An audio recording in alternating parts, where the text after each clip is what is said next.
Good morning, everyone. Thank you for joining me on this early Tuesday morning. Before I get into the topics I want to cover with you, and then obviously I'll take time for questions as I always do, we're observing Juneteenth throughout the district on Thursday, and just a couple quick comments about freedom and why freedom is important to all of us and why freedom should always be protected, why we should always recognize that it's easier to be in control of your own destiny when you have freedom. So I hope you'll take a moment during Juneteenth and just reflect upon the importance of freedom for all Americans and the importance of being in charge of your own destiny. So with that, welcome everyone. I appreciate the opportunity to have one last briefing with you. A few things that I want to go over in case you did not see the board meeting on June 11th. President Sean Hancock from Saracoso is the incoming interim chancellor. So congratulations again to Chancellor Hancock. I appreciate the opportunity over the next couple weeks to work with Chancellor Hancock as we hand over the reins to him. My final day at the district will be June 30th, and so Chancellor Hancock and I will be working closely over the next several days to ensure that there's a smooth transition, that projects, initiatives, all the things that are occurring still have some kind of synchronicity to it, and that we are moving in the same direction. So again, congratulations to Dr. Hancock, and again, I really appreciate the opportunity to work with him. I want to talk about one project specifically, and as you know, for the last several months, we've been talking about business process transformation with our partner Ellucian. And so now named the Kern Horizon Project, I want to just quickly talk about where that's at. So if you've been paying attention to board meetings, you know at the May meeting, the board approved the contract with Ellucian to begin process transformation. So what's happening now is, as of July 1st, Ellucian's team will be on site here at the district office. So you might remember or recall from conversations I've had, emails that I've sent you, or board meetings, that Ellucian will have 3 full-time individuals here at the district office. In addition to that, they will have literally dozens of other individuals on teams dedicated to Kern Horizon, so that way, as we move through identifying business processes that need to be streamlined, things that need to be more efficient, things that need to be more effective, there's not only people on the ground here in Bakersfield going out to our campuses, working with all of you, there's a team supporting them. So there's a team behind those individuals. So that is still slated to begin on July 1st. If you watched the May board meeting, you might also remember that Trustee John Corkins, who's also the chair of the Finance Committee for the board, will also be involved in this from the board's perspective. I think that's even more important now that we have a change in leadership in the Chancellor's office, that the board remains engaged. The board remains involved in the process, so that way they, meaning the governing board, knows the progress that we're making, the milestones that are happening, and all the work that's being done. As a quick reminder, some of the things that will be coming from the district in the next probably few days is kind of an update on Ellucian's side, where they're at, the kind of things that they're going to be planning, the website they'll be creating that anyone can track our milestone dates, our progress, the work that's being done. This is really a bottom-up process, and what that means is when Ellucian was here earlier this year, they held about 20 meetings with different individuals throughout the district, trying to ascertain from maybe a financial aid perspective, maybe an athletics eligibility perspective, perhaps from an admissions and records perspective, what things are working, what things aren't working as well as they could be, and what things can we and should we improve. And so keep in mind, as the Kern Horizon project lifts off on July 1, the summer will really be spent kind of putting things together. Early fall, when faculty return, there'll be a very significant launch, but the time between now and mid-August is going to be used to establish protocols, establish the communication strategy. So that project is moving forward. I wanted to make sure that everyone knew that we were not delaying, because again, this is at a minimum a 2-year project starting July 1. There are mandatory reporting deadlines back to the board. And so again, if you paid attention to in particular the April and the May board meetings, one of the things we discussed was the ability to ensure that the board remained updated on this progress, so that way everybody knows what's going on, the process is transparent, and hopefully along the way there will be a lot of small victories to celebrate as, again, we streamline our processes, we do things to become more efficient and effective. And just to remind everyone again that this is not something that's meant to reduce our workforce. This is not something that we are undertaking because we think we can automate things and not have people. People are still the core of our business. Everyone who's watching today, everyone who works in whatever role it is throughout our district is important to our students. This is simply about giving you more tools and I would say more time to spend with students, because we know we can influence student success sometimes by just saying hello to a student in in a hallway, or sometimes directing a student to a classroom, because sometimes if you don't know where to go, it's easy to turn around and walk out because you don't think you belong anyway. And so my objective as chancellor throughout this entire process was to return time to our entire team to do one thing, and that's invest more time in student success, to invest more time in developing real, meaningful relationships with our students, whether that's in the classroom, whether that's outside the classroom, in wraparound student support services, whatever those things are. I thought it was important for us to spend time with students and to give you more time to invest back into our students. So you will hear in the coming days more information about Project Kern Horizon.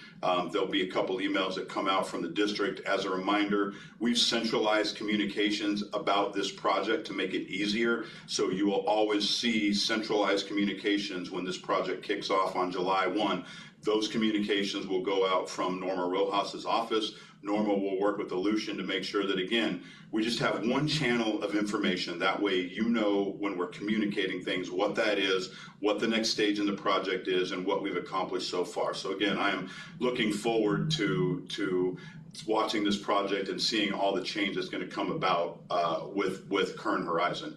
As a reminder, as you may or may not know, in June, we always have 2 board meetings scheduled. We have an early June board meeting scheduled to adopt the preliminary budget, and then we have usually what turns out to be a placeholder at the end of June just to kind of catch up on things that maybe we didn't get a chance to do.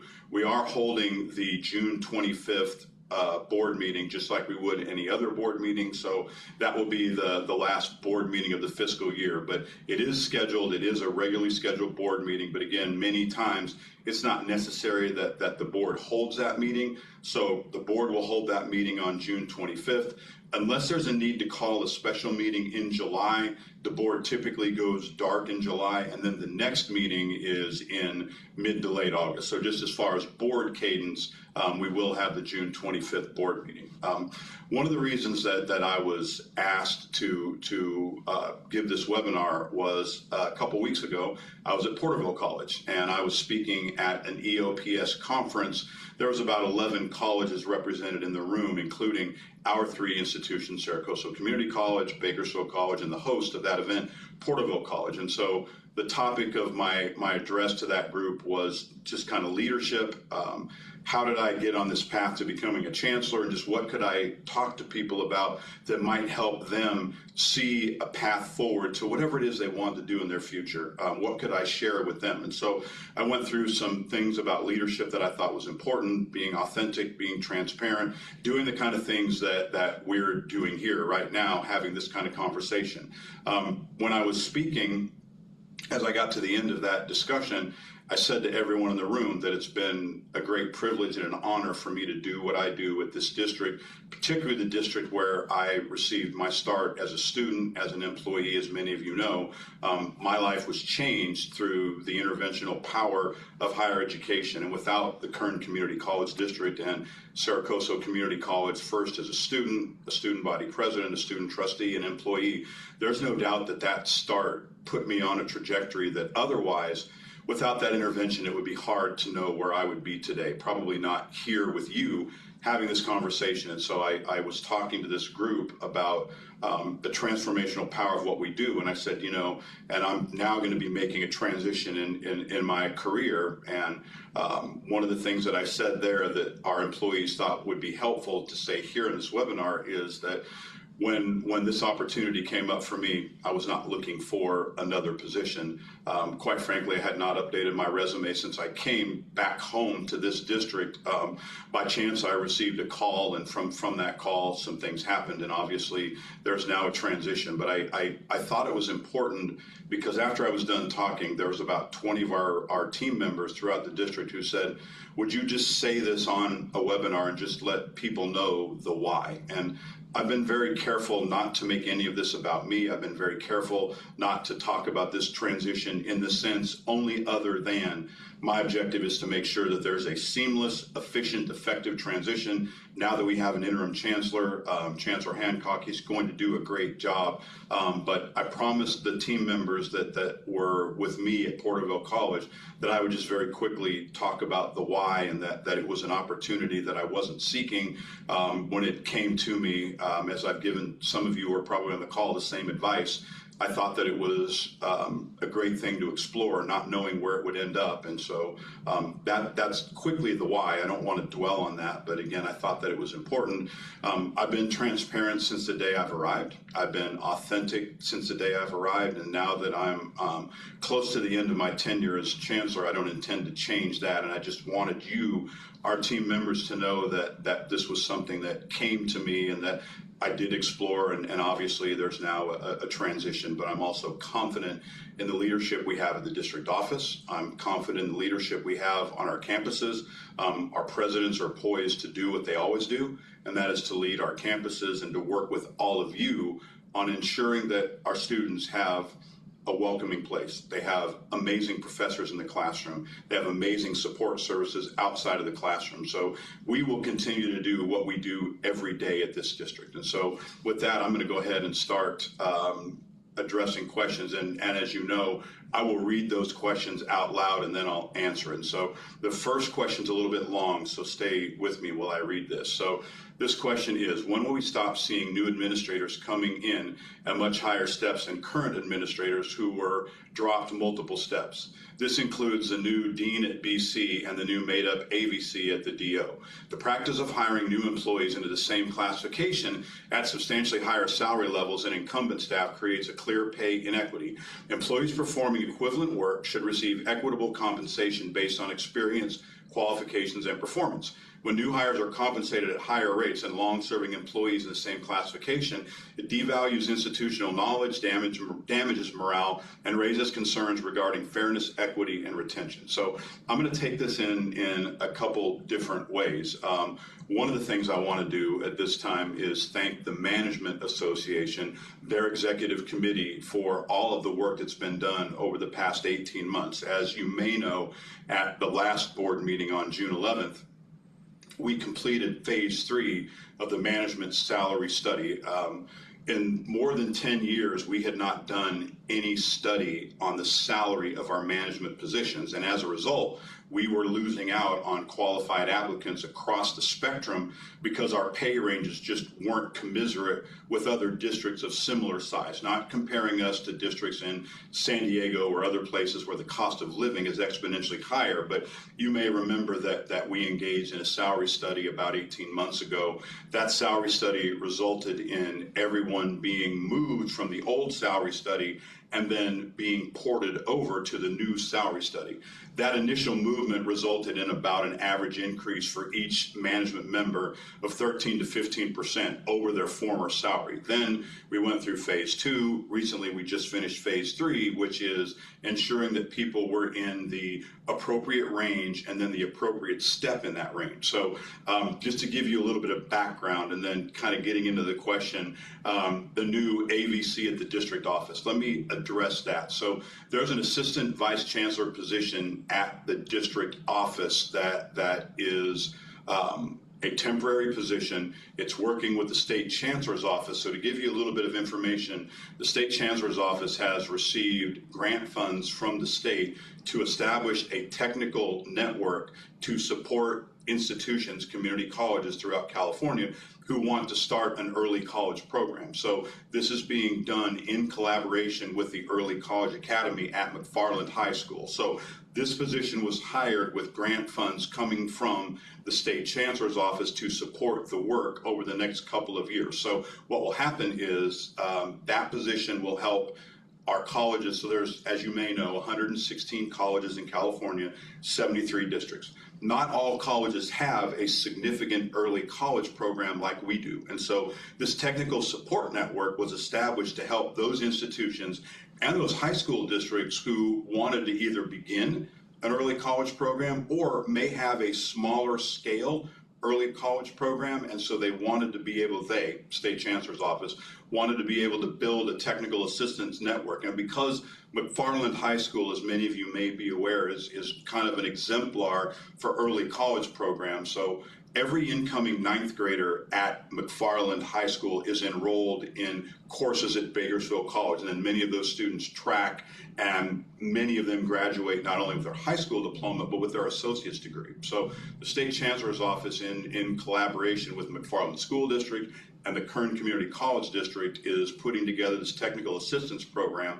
Our district is providing the position. The funding for the salary and the benefits come from the state chancellor's office. So I just wanted to make sure that everybody understood the nomenclature of that position, and that it is a very specific purpose to help launch this technical assistance network for, again, colleges in our state and school districts in our state who either want to start an early college program and haven't been able to, or have a smaller early college program, are at the point to, how do I scale this? How do I become a more present network in my community, in my county? So the Technical Assistance Network has been put together to help with institutions, again, who want to ensure that they're offering credit for college courses to their local high school districts. The second part of that was the new dean at Bakersfield College. So we just hired a position that's been at Bakersfield College. That is the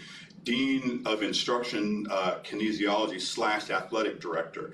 That position is somewhat unique because it's the only athletic director in the district that's also a Dean of Instruction / Kinesiology. And so its salary is a little bit different. I would also say that as far as salaries go, we worked with the Management Association over the past several months to modify AP 7130. If you're not familiar with AP 7130, it governs how we assign salaries to either existing management personnel or incoming management personnel. And our new Vice Chancellor for Human Resources, Dr. Medlin, has also been working with individuals on their salary or their pay range if they want that to be evaluated. Again, we just finished phase 3, but if there's some things that we haven't addressed, then I would encourage you to let me and Dr. Medlin know so we can take care of those things. But that's maybe a little bit longer answer than the individual wanted. But to sum up, Technical Assistance Network position being funded by grant funds coming from the State Chancellor's Office. Again, its objective is to help colleges and school districts launch scalable or grow early college programs. And the second part of that question, insofar as salaries and where people are placed, a lot of that is now done through AP 7130. And so if you've got any questions about that, as always, let me know. Again, let Dr. Medlin and I know. I'm going to go to the second question because it's kind of related to that. The second question is, some of us managers have identified errors with the phase 3 management compensation adjustment and reached out to HR to let them know. Is there an anticipated timeline for HR working through this to ensure those affected will be compensated on the same timeline as those who were initially correct? So if there was an error on the spreadsheet, so what this is referring to is there's a spreadsheet that exists that helps place existing employees in the correct salary range and step that they should be. If you're a person who experienced an error, will you please also let me know and copy Dr. Medlin, because we have the board meeting on June 25th. It's my intent that we rectify, we take care of whatever semantically words you want to use on June 25th, so that way it's done in the current fiscal year. So if, again, as this person indicates, that some managers have been identified with errors in their compensation adjustment, if you've already sent an email to Human Resources, would you please forward that to me and copy Dr. Medlin? I know she's been busy with some other things, interim chancellor search, the current interim president search at Saracoso Community College, but make sure that Dr. Medlin knows, make sure that I know, because again, we'll place those individuals, whatever number that may be, on the June 25th board agenda, so that way you are following, as this individual says, the same timeline as those who were initially correct. So I hope that answers the question and gives some background about when we'll get this done. Again, it's why the June 25th board meeting is important, just so we can wrap up a lot of these things before the end of the fiscal year and commiserate with the start of the new fiscal year on July 1st. Next question is, Banner has known issues with common course numbering, CB codes, and connections with other systems. These are issues that are system-wide, not just at KCCD. I was told these are not considered business processes and do not fall under the current Horizon project. Will Aleutian dedicate any resources to resolving those separately? I'm not sure who said they weren't part of the current Horizon project. There are some things that Aleutian is dealing with throughout the state that not only me, other chancellors and presidents have said, you need to work on this systemically. So one of the issues is common course numbering, and there's some systemic challenges with common course numbering because it's not working the same systematically through 73 districts, 116 colleges.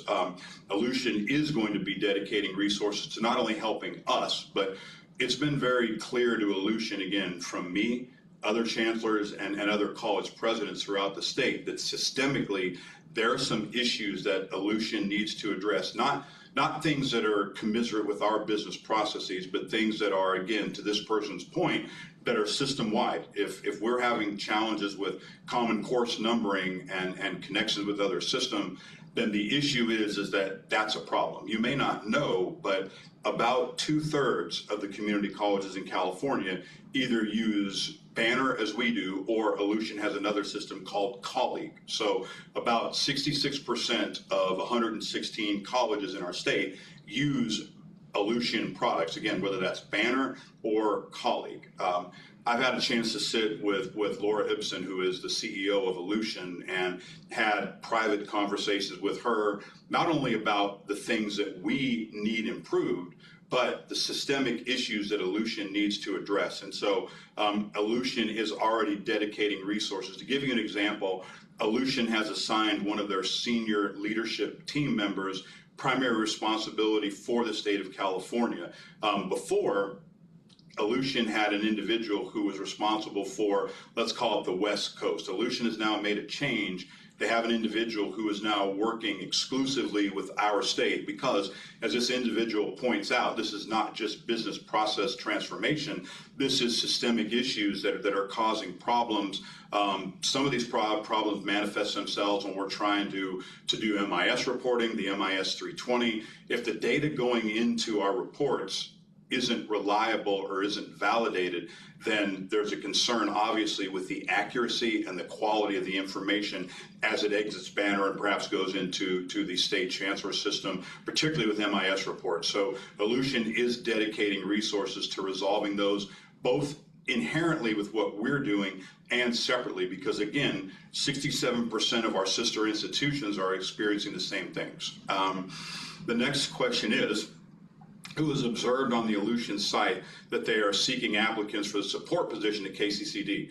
Why aren't we getting experienced existing Aleutian support? So the individual who's coming, Dr. Mario Berry, is the business process transformation leader. Aleutian's hiring individuals that have experience in coding, that have experience working with remote coding teams. And so the person who many of you have already met, again, Dr. Mario Berry, will be on site. But in our conversations with Aleutian, we thought that it was better to try to find some people who had the kind of time to dedicate to this project. And Dr. Berry and I talked extensively about what that might look like. And so Aleutian is seeking individuals to come and do coding, but I would say that they will still do the job that Aleutian and we need them to do. But just be aware that the lead is coming from internal to Aleutian. Dr. Berry has done this throughout the country at other institutions. And if you haven't met him yet, I think you will really enjoy working with Dr. Berry. He's straightforward, he's honest, he's candid. If you had a chance to interact with him in any of our town hall meetings, he's a great partner, and he will continue to fulfill that role. But yes, Aleutian is hiring some individuals, primarily also because those people will be based here in California, here in Bakersfield. They'll be on site. And so we thought that it was important to see if there were individuals who had the necessary or requisite knowledge, skills, and abilities. Maybe they're already in California, but our whole point was they need to be on site. They need to be interacting with you. They need to be interacting with our other teams. And as I think we all know, that kind of interaction doesn't necessarily happen as effectively asynchronously. They need to be here to develop relationships with you because this is truly a team effort. It's not dependent upon one or two individuals. The next question is, recently the Leadership Academy awarded micro grants to 2 projects that were selected. Will those still be supported during this transition? Absolutely. So just quick recap. A couple years ago, for those of you who have already gone through the Leadership Academy, or for those of you who may be thinking about it, in the past, the Leadership Academy would put projects together and then kind of present that to Chancellor's Cabinet. When I arrived, I made a very specific change and said, you know what, we should be figuring out a way to fund these projects or make these projects a reality. And some of you may know, last year's class, Dr. Matthew Maddox, communications professor at BC, and his team had something called the Hope Talks series. We launched the Hope Talks series this year, going around talking about mental health and saying it's okay not to be okay. We had presentations at 2 of our institutions. Saracoso's presentation will be in the fall. So we will continue with the projects that were supported during the latest round of the Leadership Academy, because those are things that benefit our employees. Those are things that benefit our students. And so those projects that are going forward from the Leadership Academy will still be supported. So Dr. Hancock and I will talk through that, but those projects will be supported. Again, last year we supported the Hope Talk series. Then we also supported a self-defense series to ensure that people knew how to protect themselves in case somebody was trying to place them in harm's way. So yes, we will continue to do that. The next question is, what was one of your favorite or most enjoyable moments that stands out in your mind during your tenure as KCCD Chancellor? So there's a lot. Number one, just being humbled with the opportunity to lead this district that gave so much to me and put me on a path to be successful. But I think probably my favorite moments was attending commencements at each of our institutions, because I got to see, and like a lot of you, be reminded about why. And as I watched students cross the stage and I watched their families and their friends and their relatives cheer them on, it was a reminder about how important of a job we all have. And when I was a college president, I was much closer to students. As many of you know, I developed and I taught a president's leadership class because I desired to be close to what were my students at that time. Being at the district office, it's not as easy to be in direct contact with students. And so anytime that I get a chance to just be on our campuses, you know, I've held 55 town hall meetings throughout my time as chancellor. I would say that those 55 town hall meetings gave me a chance to get to know many of you by your first name, chances that I may not have had otherwise. And so I think commencements are always one of my favorite things, but developing relationships with our team members and having conversations that were authentic, that were transparent, offering you the opportunity to come see me if there's anything I could help you with. I think one of my favorite parts is just the reason that I came here, and that was to help people. Paying it forward for all the people who helped me, ensuring that I always have a mindset that's focused on our students first and our team first as well. Next question is, Phase 3 of this salary project, in all caps, still has my years of service wrong. I have been a manager since 2022 and working out a classification before that. So last sentence in all caps. Why does KCCD keep putting me at year 1? I have worked here for almost 16 years. Will you, whoever you are, will you please email me so I can intervene and help resolve this issue for you?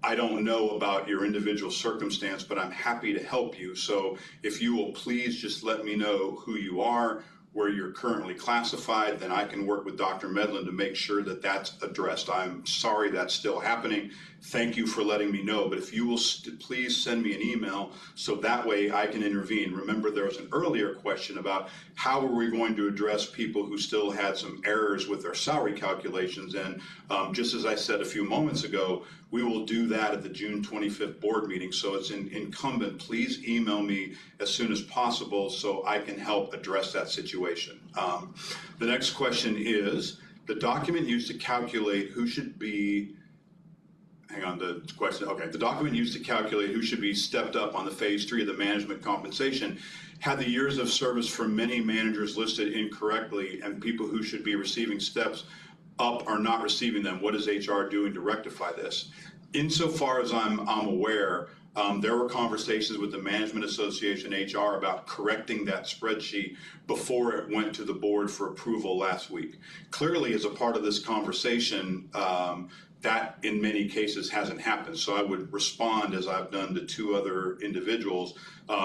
Please let me know if you were affected by that and you were listed incorrectly, so that way I can work with Dr. Medlin to make sure if there's any adjustments that need to be made, they are made on the June 25th board meeting. The next question is, how do you find the referred to spreadsheet? The Management Association has a copy of the spreadsheet. So what is being mentioned there is that there was a spreadsheet put together that the Management Association and HR worked on collaboratively. That spreadsheet was used to define the ranges where people should be placed appropriately and how that would affect their compensation. So that spreadsheet was a joint product of both Human Resources and the Management Association. And so if you would let the Management Association leadership know, I'm sure they would be happy to provide the spreadsheet or at least explain what documentation is in that spreadsheet. Just a quick note on the common course number. Colleague actually does it correctly by not using a course alias. So thank you for that information. So you might recall a couple minutes ago, there was a question about common course numbering and the fact that doesn't work appropriately in Aleutian systems. And so somebody just said on common course numbering, Aleutian's other product, which is called Colleague, actually does it correctly, where Banner, Aleutian's quote-unquote flagship product, does not do it correctly. Thank you for letting me know. What is going to happen with MBURS or TouchNet? So MBURS and TouchNet are all moving forward. TouchNet particularly because Bakersfield College and Porterville College, their kiosks in their cafeterias, that the current software licensing agreement ends in July. And so TouchNet is moving forward to make sure there's no disruption in services. ESM and MBURS are moving forward, so that work is being done right now. I'll make sure and address that with Dr. Hancock, with Aleutian. I'll provide you an update in the comms that are going to be coming out. But to the question, those are all moving forward because you might remember that we talked about streamlining travel requests and making travel easier, because travel was one of those banes of our existence that it took literally in many cases months for travel reimbursements to be processed. And so ESM, MBURS, TouchNet, all of that is moving forward right now as we speak, but I will ensure that as we roll out some comms talking about Project Horizon, we also address MBURS and TouchNet. Thank you for that. The next question is, when will phase 2 of the classified JAQ, Job Analysis Questionnaire, be completed. JAQs were approved by the board in November, but have been broken down into phases for implementation. In some cases, everyone in the district but one person in a classification was approved in phase one. This resulted in disparate impact discrimination on individuals in protected classes, age, ethnicity, etc. When will phase two go to the board and be implemented? I will talk to Dr. Medlin, and what I will do, as you know many times, is I'll send an email back out about phase two. I'm interested in the comment about everyone in the district but one person in a classification was approved in phase one.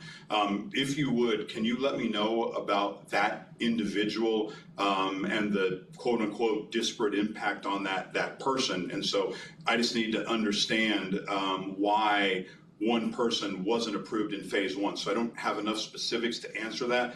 I'm happy to do it if you'll let me know, but I'll also check with Dr. Medlin as a follow-up. The final part of that question is, when will phase two go to the board and be implemented? So I'll talk with Dr. Medlin, and I'll just send an employee all email so everybody knows the answer to that question. The next question is there a district plan to get BC athletics in compliance with Title IX issues? So let's unpack this because it's a bigger issue than just Bakersfield College. So for about the past year, I've been engaged in a review with our outside counsel of Title IX throughout the district, not just at Bakersfield College. So for example, there are 11 areas under the broad umbrella of Title IX. We looked at 9 of those 11 areas in this very comprehensive study and report that is now just being finalized. So for example, some of the things that we found from that were, I'm going to talk about Porterville College quickly. We had facilities issues at Porterville College. You might remember last spring when the board approved some funds from reserves to help address, quite frankly, decades-long issues with the facilities at Porterville College.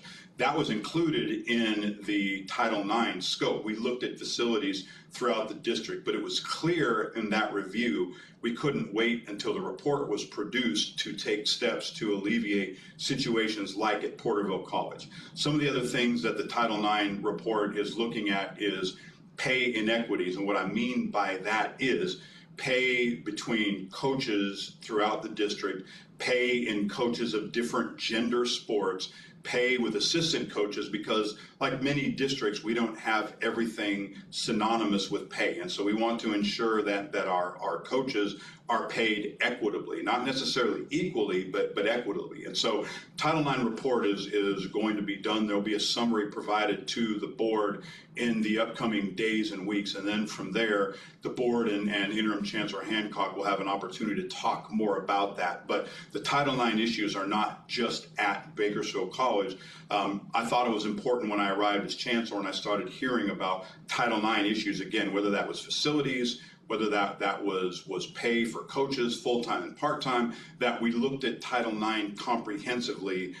There'll be some more work that we do on Title IX before I leave as chancellor. There's some other facilities issues we need to take care of, and so that's another reason we're holding the board meeting on June 25th to hopefully get some of these other things addressed. But Title IX has been an issue throughout the district for some time, not because people are trying to not comply with Title IX, just in some cases we weren't looking at facilities as we should have been and thinking about how do we ensure that we're providing equity in our facilities, or how do we ensure that our pay is commensurate with the positions across the district. So to the person's point, there is a comprehensive document that is coming that very clearly outlines the things we're doing correctly, the things that need to be remediated, the things that need to be adjusted, all of which we'll be taking action on either now or in the very near future. The next question is, in the waves of managers being repositioned, range and stepwise, what guidance will you leave behind for rectifying the classified experience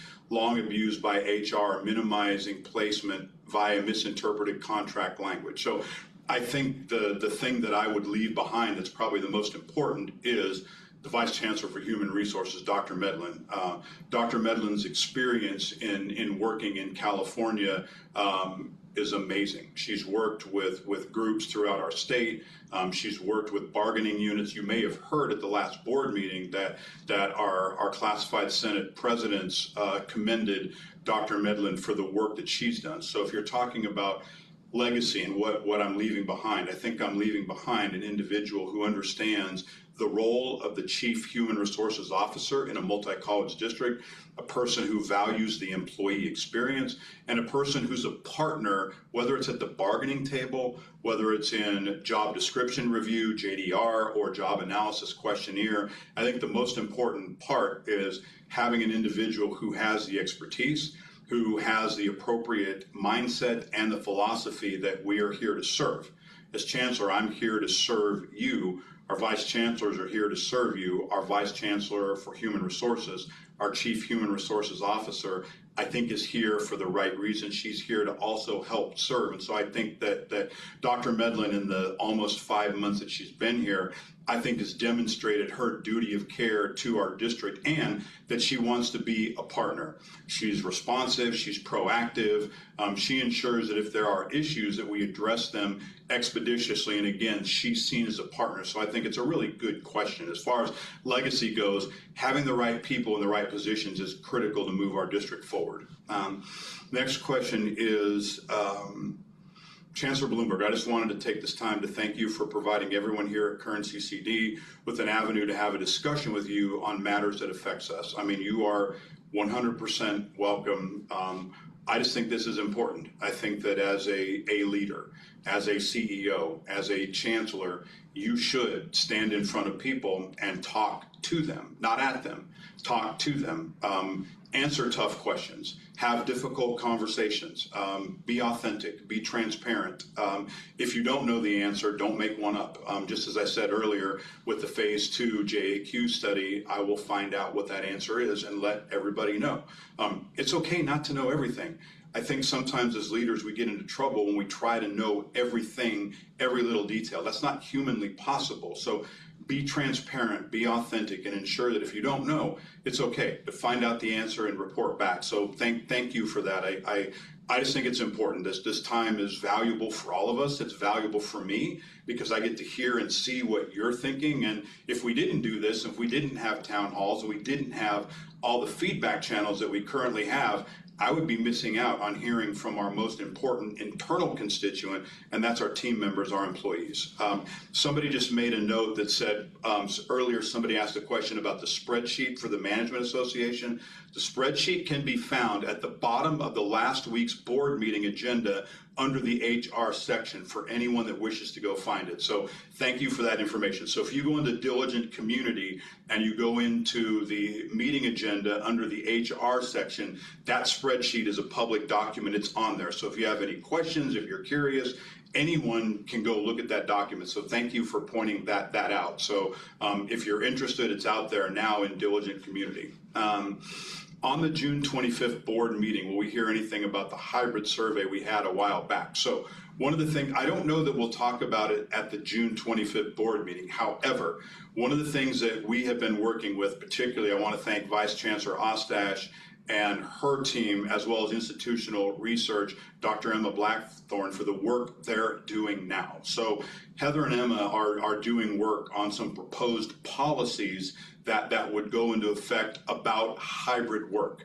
Those policies are not ready yet because, as many of you know, they need to go through the consultative process. You may remember that Dr. Blackthorne made a presentation to the board at the beginning of this year about remote work and options for hybrid work, and essentially what I would call flexible work day options, not necessarily people going to work remotely all the time, but giving people flexibility. And so this question is dealing with sort of that entire survey, all the work that's been done in that area that is not getting dropped, that is not getting kicked to the curb. Educational Services at the district office is working on some proposed policy changes. Those probably will not go through the consultative process until early fall because, again, they need to go to Chancellor's Cabinet, they need to go to District Consultation Council. Once that happens, then they would go to the board for the first read and the board for the second read. And so it's a really good question. We just probably won't get that done for June 25th because there's some other steps that need to happen. Next question is, Phase 3, so this is talking about the management salary study. Phase 3 says it is for the years in your current role. However, I have been a manager for longer than I have been in this current role. Why is that not being taken into consideration and only in my current role? Feels as though it is not being considered of moving up in years of service as an administrator. I would say that if you have specific concerns, as I've said to others, will you please email both me and Dr. Medlin so we can take a look at that. Once I know specificity about years of service, I can provide you an individualized answer. But if you will please let Dr. Medlin and I know, we will both respond back to you. Next question is on Phase 3 as well. Phase 3 says it is for the years in your current role. Oh, I'm sorry, I'm repeating the same question. So just as a quick reminder, that question was, it feels like people are being evaluated for experience only in their current role, which they may not have been in for a long time. So in other words, somebody may have 12 years of experience at the district, but the current role they have, maybe they've only been in that role for 2 years. And so the question was kind of commiserate with, well, I have all this other experience. What does that mean? Please let me know so I can address that with Dr. Medlin. The next question is, many employees spend 8 to 9 hours each day in front of screens, making wellness more important than ever. Can you share the wellness initiatives being planned and how leadership will actively support, model, and guide to prioritize meaningful participation to ensure employee well-being remains KCCD's main commitment rather than an individual responsibility? So it's a great question. So you might remember that in the strategic plan, when we brought that to the board last May, that strategic plan was called The Way Forward. The strategic plan had 2 main categories. On one side, there was the student experience. On the other side, there was the employee experience. Underneath the employee experience, kind of speaking to this question about wellness, what is the district doing to ensure that we are practicing things that help contribute to the well-being and the self-care of our employees? Yesterday, is kind of an aside at the district, we talked through with the employees here what wellness looks like, what kind of tips and tricks could we do as individuals just to help us on a daily basis. We will do more of that, but with this question about how will you ensure that this moves forward? So one, I encourage you, if you hadn't had a chance, to refresh yourself with the strategic plan, because as we get into the second year, July 1st, of the strategic plan, things like we talked about a moment ago, kind of the hybrid work schedule, those things are going to be gone through. They'll go to the board. There'll be policies that are promulgated. So I think one of the things I would, respond to this question is that meaningful participation, and what I would ascribe that as a definition is that we do things that give people the opportunity to utilize flexible work scheduling.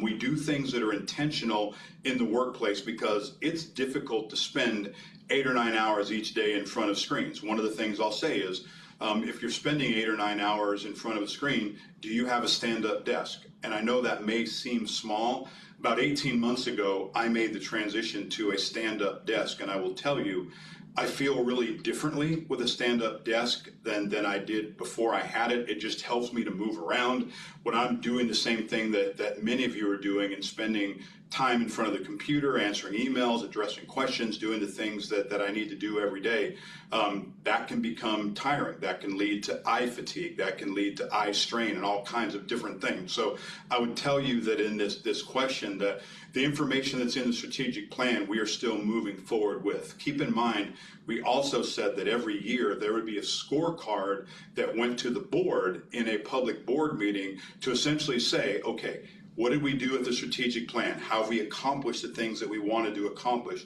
We will continue to report that out to the board. The first year's report card, quote unquote, will come out in early fall. The reason for that is we're just now ending the fiscal year June 30th. And so moving forward in early fall, there will be a report card that goes to the board. That report card will also go through the consultative process. It will be presented to Chancellor's Cabinet. It will be presented to District Consultation Council prior to going to the board. So I would also say to this question that the active support is there in the strategic plan. The accountability is there in the strategic plan. The work that we're doing on flexible work schedules will come to fruition in the early fall once we promulgate the policies that allow people to have some more flexibility than you have now with work schedules. So I think that the commitment from the district rather than an individual responsibility is so important. So I really appreciate all the questions. Kind of in closing, if you had a question that I need to address individually, just as a reminder, will you please send that to me? If it involves Dr. Medlin, will you also copy her so that way I can respond appropriately?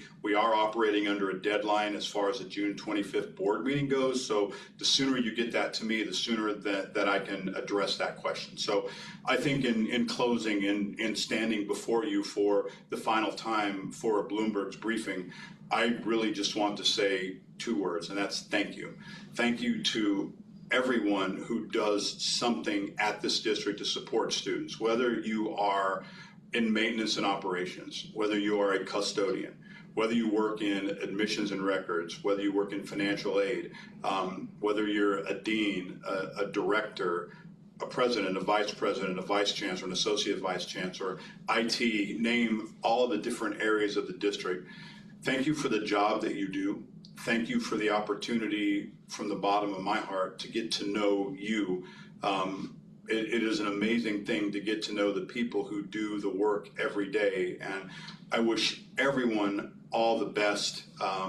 This district will always remain close to me. I will always be a part of Kern because, again, without this district, without the people who were here many years ago when I was here as a student, my life would have looked very differently. And I think that's what always keeps me grounded, is that I personally understand the difference that we make. And so I encourage all of you to keep doing the amazing work that you're doing. Keep helping our students reach whatever objective, whatever milestone that it is. And remember, history is important. The history that we've made together over the past 2.5 years is important, but keep in mind that history is now fundamental to a new history that will be created by you and by others. And so thank you so much for everything that you do. I wish you all the best. I hope you have a wonderful weekend in observance of Juneteenth Day. Be safe and God bless. Thank you everyone very much. Bye-bye.